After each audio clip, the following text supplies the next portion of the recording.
যদি কোনো নারকেল গাছে নারকেল না ধরে তাহলে গাছের দিন সকালবেলা ভোরবেলা রাত থাকতে উঠে কাপড় চোপড় সব খুলিয়ে বেড়াচ্ছে ল্যাংটা ব্যাংটা হয়ে কুড়োল যে কোপ শুরু করবে, পিছন দিয়ে একজন যে বলবে না মারিও না মারিও না কাটিও না, এবারে ধরবে, তারপর থেকে ধরা শুরু হয়। এই আকিদা ছিল কিনা? ধামাকুলো বাড়ি তো আমরা বাংলায় কইতাম অনেক কিছু, এই বাড়ির ইন্দুর বান্দর ওই বাড়ি যা, এক দাদির নাম ধরে কথা অমকের মারে এগুলো খুঁজে খুঁজে খা, এই করে ইন্দুর বান্দর সব চলে যেত। এগুলো এলাকায় হিন্দু যত বেশি সেই এলাকায় এই সমস্ত বদরসন তত বেশি। আল্লাহর রহমতে জাজাল হক জাহাকাল বাতিল ইন্নাল বাতিলা কানা যাহুকা। আমাদের এলাকা এখন পর্যাপ্ত উলামায়ে কিরাম তৈরি হয়ে গেছে, আলেমদের থেকে আমরা এই সমস্ত বদরসন গুলো শুনে শুনে বাদ দিছি। এগুলো কিছুই বিশ্বাস করবেন না বন্ধুরে। রাতের বেলা ঘর ঝাড়ু দিয়ে ফেলাইও না, বিটিরা কয় মুরব্বীরা কয় রাতের বেলা ঘর ঝাড়ু দিয়ে বাইরে ফেলাতে হয় না। কেন কয়? লক্ষ্মী বেজার হয়। কিরা কিরা বেজার হয়? লক্ষ্মী বেজার হয়। রাতের বেলা আছে মানে বাইরে ফেলাইছে, লক্ষ্মী বেজার হয়। বলেন আলহামদুলিল্লাহ। কি ভয় পাচ্ছেন না? আমি তো কইলাম কইছো কোন আলহামদুলিল্লাহ। লক্ষ্মী বেজার হলে আল্লাহ খুশি হয়। কথা বল, লক্ষ্মী কি মুসলমানের? লক্ষ্মী বেজার হলে কিরা খুশি হয়?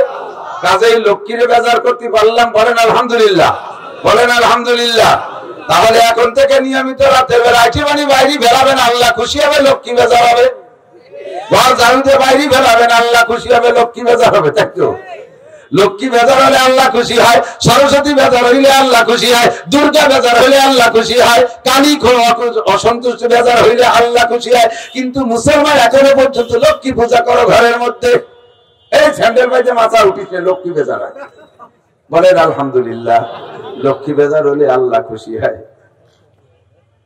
তবে একটা জিনিস মনে রাখবেন, রাতের বেলা গোসল ফরজ হয়েছে, মহিলা নাপাক অবস্থায় যদি নাপাক অবস্থায় মাথায় ওঠো আল্লাহ বেজার হয়, বরকত কমে যায়। নাপাক শরীর নিয়ে গোসল না কইরা চাউলের কলসের মধ্যে হাত দিয়ে চাউল বের করবা, বরকত নষ্ট হয়, আল্লাহ বেজার হয়, লক্ষ্মী বেজার হয় না, আল্লাহ বেজার হয়। নাপাক শরীর নিয়ে সংসারের কাম কাজ করলে আল্লাহ বেজার হয়। যে জমিনের উপর দিয়ে হাঁটবা তুমি, জমিনে তোমার জন্য বদদুয়া করে।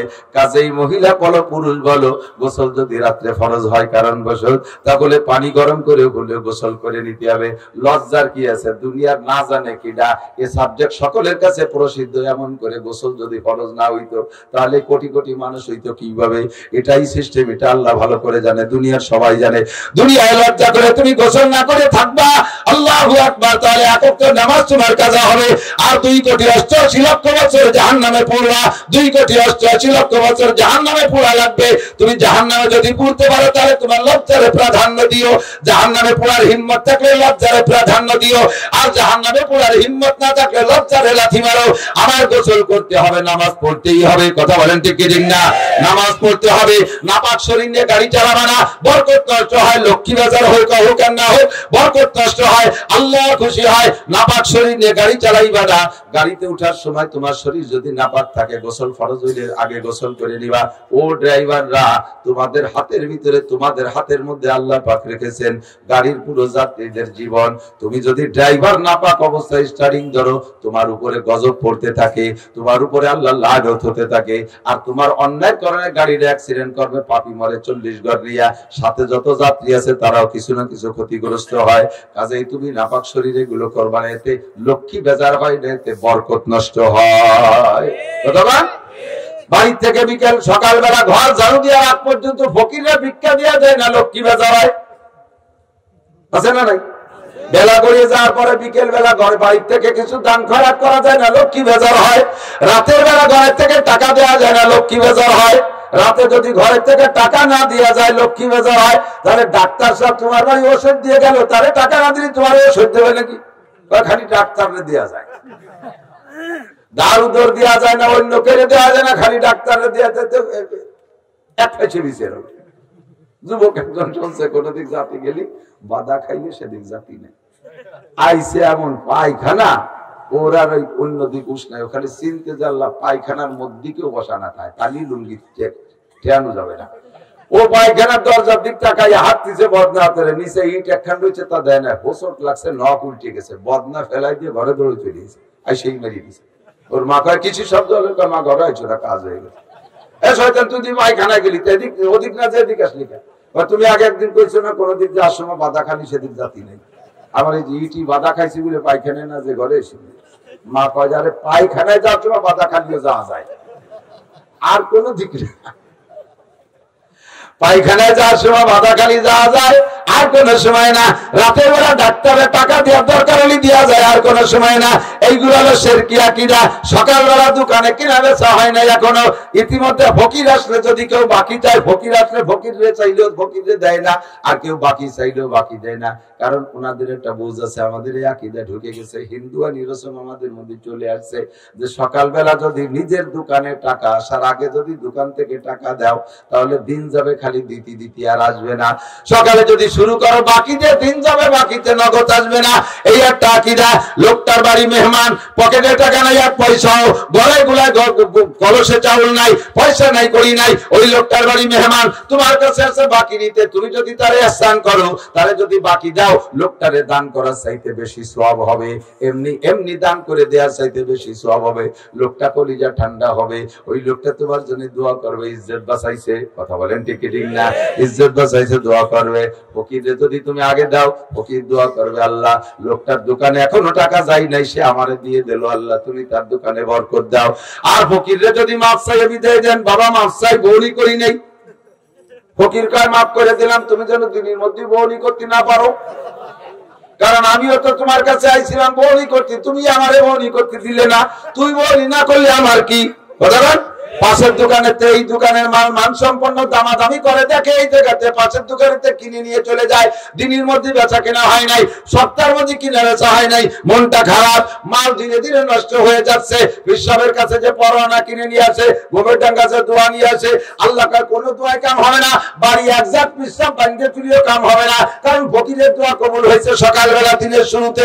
ওই ফকির আমার কাছে দোয়া করছে, আল্লাহ আমি তার কাছে বনি করতে গেছি, আমারে বনি করতে দেয় নাই, তুমি ওরে বনি করতে দিও না। আল্লাহ তার দোয়া কবুল করছে। কে চশমে জাদান গাফেলা যা শাহানাবাসী, শায়াদ কেনে গা কুনাদা গাহানাবাসী। দান করবেন লাইলেও রাহাত, দিনে রাত্রে সকালে সন্ধ্যায়, আলোতে আধারে, সর্বাবস্থায় দানের হাত খোলা রাখবেন। ফকিরের স্বভাব আছে, দিক দেখেন ফকিরদের স্বভাব, ওরা নিজেদের জন্য দোয়া করে না কোনোদিন। ফকির নিজে বড় লোক আর দোয়া করে না, ওরে 5 টাকা থেকে 10 টাকা দেবেন, ও দোয়া করে আল্লাহ তুমি না রে কোটি কোটি টাকার মালিক বানাই দাও।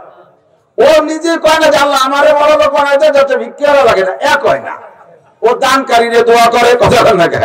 দানকারীরে দোয়া করে। আমরা মাদ্রাসার হুজুররা মিষ্টি মুষ্টি চাল বিক্রি নিয়ে আসছি, কালেকশন করতে ছাত্রদের পাঠাই। যদি 1 মুঠের জায়গা 2 মুঠ দেন, ওই মহিলার জন্য যে কি পরিমাণ দোয়া করে, ও নিজের জন্য অত দোয়া করে না। আর যদি ফিরে দেন তাহলে আর ভাঙ্গা বদ্ধ হতে যায়। এইগুলো শিরকি আকীদা থেকে ফিরে আসতে হবে। রাতের বেলা বুতুম পাখি ডাকলে রোগ ব্যাধি আছে, বাড়ির মধ্যে কাঠ ডাকতে ডাকতে গেলে কোন দুঃসংবাদ দিয়ে যায়, এগুলো সব শিরকি আকীদা। এর থেকে ফিরে আসেন। আটলিস দীনাকা ইয়াকফিকা আমালুল কালিল। আল্লাহ নবী বলেন তোমার ঈমানকে খাঁটি করো, অল্প আমলই নাজাতের জন্য যথেষ্ট হইবে। ঈমানের মধ্যে যদি এই শিরকি ভেজাল থাকে, কাম হবে না। সারা জীবনের নামাজ কিচ্ছু নাই আপনার নামাজ, শূন্য হাতে উঠবেন হাসরের মাঠে। নামাজ রোজা কোনোটা কাজে লাগবে না। এই যে কটা বলছি মাথায় মাথায়, এই কটার থেকে ফিরে যাবো তো ইনশাআল্লাহ। আমরা এই আকীদা ফেরেশ রাখতে পারবো? কোন রোগ ছোঁয়াইছে না, কোন রোগ ছোঁয়াইছে না। তবে মাস্ক ব্যবহার করবেন। কেন? এটা নবীর সুন্নাত। আর চলমান বাংলাদেশের ধুলোবালির রাস্তা, নাকের ভিতরে ধুলো বালি আওয়াজ আইতে পারে, একটা মাস্ক থাকলো, ধুলোবালি গেল না। তারপরে শীতকালে মোটরসাইকেল বা গাড়িতে চলতে গেলে যে বাতাসটা আসে, এই ঠান্ডা বাতাসও হার্ট লাংসের ক্ষতি করে। তারপরে শীতও লাগে, মুখটা বান্ধা থাকলে, নাকটা ঘিরে থাকলে, কানটা বান্ধা থাকলে শীত অর্ধেক কমে যায়, ইত্যাদি মিলে আমার স্বাস্থ্যের দিক টাকা। এটা 12 মাস কাল, এটা শুধু করোনার জন্য নয়। এই আকীদা রাখতে হবে, ঠিক আছে ইনশাআল্লাহ। 2 নম্বর হলো ওয়ালা ইশরিক বিইবাদাতি রাব্বিহি আহাদা। আরেকটা শিরিক করে মানুষ ইবাদতের মধ্যে, আমাদের ইবাদতের মধ্যে শিরিক করে, ইবাদত করে তার মধ্যে শিরিক। কোরআন শরীফ পড়ে এমন জোরে জোরে পড়ে যাতে পাশের মানুষে শুনে ওনার প্রশংসা করে, সবাই পারি আল্লাহ তিলাওয়াত করে। খালেক মোল্লা একটা দিন মাইক নাই, এই প্রশংসাটুকু লোভে খালেক মোল্লা কেউ থাকলে তারা খেপায় না। আমি তো শুরু করছি, অনেক সময় খালেক মোল্লা এলাকায় বেশি যায়। অমুক তিলাওয়াত করে 4-5 পারা তিলাওয়াত করে ওঠে না, আবার নিজে যায় চৌরাস্তায় গল্প দেয়। আজ 30 বছর একটা দিনও তিলাওয়াত মিস নাই। তিলাওয়াত করে নেকি কামাই করো, তো চৌরাস্তায় গল্প দাও। এখানে গল্প দেওয়া মানুষের কাছে প্রশংসা পাওয়ার জন্য, এই তিলাওয়াত আল্লাহর জন্য করো নাই, এই তিলাওয়াত করছো প্রশংসা পাওয়ার জন্য। কথা বলেন, এই তিলাওয়াত করছো প্রশংসা পাওয়ার জন্য। ভালো কাজ করে সে জায়গায় যদি মানুষের কাছ থেকে প্রশংসার লোভ করো, তাহলে এইটা শিরিক ফিল ইবাদত। চরমুনাই যাও বছরে 2 বার, আইসে জুগানির বাজারে গল্প দাও, একটা বার আমার চরমুনাই মিস নাই। প্রত্যেক বছর আমি 5 দিন করে সময় দিই, 2 বার 5-5 10 দিন দাও, তোমার লাভ। ও জায়গা গল্প করার দরকার কি? আমি জীবনে করে দিন তবলিগে চিল্লা মিস করি না, নিসাবি চিল্লা দেই, মাসে 3 দিন দেই। এই গল্প যখন দিবা নিশ্চয়ই মানুষের কাছে প্রশংসার লোভ করতেছো। এই যে যা দেখতেছেন না সব ছোট্ট ছোট কলা, এই যা দেখতেছেন না সব মসজিদ করেছি আপনাদের খুশি করার জন্য। আপনারা খুশি হয়েছেন তো? বলে খুশি হয়েছে। এই যে আপনাকে খুশি করার জন্য করছি, এতেই সর্বশেষ। মসজিদ করছি কারে খুশি করার জন্য, মাদ্রাসা করছি কার জন্য, এই মাহফিল করছি কার জন্য? আল্লাহর জন্য। কথা বলেন, মাহফিল করছি আমরা এমন একটা মাহফিল করছি, লক্ষ লক্ষ মানুষ, এরকম মাহফিল এলাকায় কেউ করতে পারে না। এটা একটা শিরিক হয়ে গেছে। বেশি মানুষ হলেই জান্নাতে যাবে, বরঞ্চ কোরআন শরীফের ভিতরে আছে বেশিরভাগ, বেশি অনেক আয়াতের মধ্যে আছে অল্প সংখ্যক মানুষ ভালো। ওয়াকালিলুম মিন ইবাদিয়াশ শাকুর, আল্লাহ কয় কোটি কোটি মানুষের মধ্যে আমার শুকরগুজার বান্দা অতি সংখ্যায় কম। অল্প সংখ্যক মানুষ শুকর করে, আর অল্প সংখ্যক মানুষ ভালো, অল্প সংখ্যক মানুষ হিদায়াত প্রাপ্ত, অল্প সংখ্যক মানুষ মুমিন, অল্প সংখ্যক মানুষ জান্নাতি। ও দোস্ত, অল্পের মধ্যে বরকত আছে। মেলা হইলে অনেক হইলে বরকত হয় না। যদি অনেকের মধ্যে বরকত থাকতো তাহলে আমি ওরাকান দিয়ে তো 20 লাখ হিন্দু জমা হয়। কোন তো কোন না, তাহলে বেশি হলে কি ভালো হয় নাকি? আমাদের নজরে, মুসলমানদের নজরে ভালো না। ও দোস্ত, বেশি সংখ্যা হওয়ার গল্প করার জন্য নয়। আলহামদুলিল্লাহ, শুকর আদায় করবেন। আমাদের মাহফিলে আল্লাহ যথেষ্ট মানুষ দিয়েছে। উলামায়ে কিরামের জবান থেকে ভালো ভালো কথা আছে, জরুরি কথাগুলো আমরা শিখছি, অনেক মানুষকে শিখাইতে পারছি। এইগুলো শুকর আদায় করবেন, গর্ব হবে না। বাপ মা মারা যাওয়ার পরে, মানুষ মারা যাওয়ার পরে 4 দিনের পর একটা মিলাদ দিতেই হবে। টাকা থাকুক আর না থাকুক, বেরাকের থেকে 1 লাখ টাকাও দূর হয়ে মিলাদ দিচ্ছে। এই হলি কেন না বেড়া ক্ষেত্রে না, আমি এমনি সুদীর পর আছি, তো করার দরকার কি? যদি না করি তাহলে মানুষই কি কবে? সুদে করো আর না করো, নিজের হালাল টাকা দিয়ে করছো, কি জন্য করছো? যদি মিলাদ না দেয় তাহলে মানুষই কি করে? তাহলে এই মিলাদটা ভালো কাজ করছো আল্লাহর জন্য নয়, মানুষ ঠেকানোর জন্য। কথা বল, মানুষে কি বলবে এই ঠেকানোর জন্য, মানুষের প্রশংসা পাওয়ার জন্য করেছো। একটু পোস্টার ছাপাইতে তলিতে লিখে দেয় সৌজন্য অমুক, এই সৌজন্যে লাগছো কেন? পোস্টার ছাপাইছো কি জন্য বলো? কয় পোস্টার ছাপাইছি মানুষই আমার পোস্টারের মাধ্যমে মাহফিলের খবর পাই এসে ওয়াজ শুনবে, হিদায়াত পাবে। কয় না, তুমি মিথ্যে কথা বলেছো। পোস্টার ছাপাইছো, সাথে সাথে তোমার অ্যাড হবে, তোমার প্রচার হবে, এই জন্য তুমি নিজেই সৌজন্যে লিখে দিয়েছো। তোমার সৌজন্যে মানুষের প্রশংসা করা হয়ে গেছে। পোস্টার ছাপায় 30,000 টাকা খরচ করছো, 30 পয়সারও নেকি পাবা না, 30 পয়সারও নেকি পাবা না। যাহা করেছো আল্লাহর জন্য নয়, সব করেছো তুমি মখলুকের জন্য। মসজিদ বানাইয়া তোমার নাম নেম প্লেটে লিখতে হবে, রাস্তা একটা বানায় তার পাশে নেম প্লেট লিখতে হবে, মাদ্রাসা করে ঘর একখান বানায় তার নেম প্লেট একটা লিখতে হবে, একটা কিছু করে সে জায়গায় নেম প্লেট দিতে হবে। এইটা করছো মানুষের জন্য, আল্লাহর জন্য করো নাই। আল্লাহ তাআলা ইউশরিক বিইবাদাতি রাব্বিহি আহাদা, ইবাদতের মধ্যে আল্লাহর সাথে কেউ শিরিক করবি না। ইবাদত হবে একমাত্র কার জন্য? একটু একসাথে বলতে হবে, নামাজ কার জন্য, রোজা কার জন্য, মসজিদ কার জন্য, মাহফিল করি আল্লাহর জন্য, তিলাওয়াত করি আল্লাহর জন্য, সরমুনায় গেলে আল্লাহর জন্য, তাবলীগে গেলে আল্লাহর জন্য যাই। কথা বলেন ঠিক ঠিক না? সুন্নতের পর আমল করি আল্লাহর জন্য। কে কি বলবে ওতে আমার কিছু আসে যায় না। দাড়ি রাখছে বুড়ো কালে, চাচা দাড়ি রাখছেন, কয় বাহ, আর কতদিন কাটতে, দাড়ি না রাখলে মানসি কি কয়? এই যে দাড়ি রাখছে আল্লাহর জন্য না, এ কার জন্য? মানুষের জন্য। তুমি দাঁড়িয়ে রাখছো, কয় সেদিন আমার নাতি আইছে ওই ডলা দিচ্ছে, আর কয় আমার দাদার দাঁড়িয়ে আছে, না তোমার দাড়ি নাই। সেই লজ্জাতে আর না রেখে পারলাম না। দাড়ি দাঁড়িয়ে রাখছে নাতির জন্য, এই দাড়ি শিরকি দাঁড়িয়ে হয়ে গেছে। এর বড় ক্রিটিক্যাল ব্যাপার, কথা বল, খুব ক্রিটিক্যাল ব্যাপার। দাঁড়িয়ে রাখছে নাতির জন্য, দাঁড়িয়ে রাখছো মানুষ কি বলবে সেজন্য। এই বয়সে দাঁড়িয়ে না রাখলে কেমন হয়? তুই তো নামাজ পড়তি না, আর কতদিন না পড়িয়ে পারা যায়, বুড়ো হয়ে গেছি, নামাজ না পড়লি মানসি কি কয়? এই নামাজও পড়তি তো কিচ্ছু পাবা না, এই নামাজও পড়ছো মানুষের জন্য, আল্লাহর জন্য পড়ো নাই।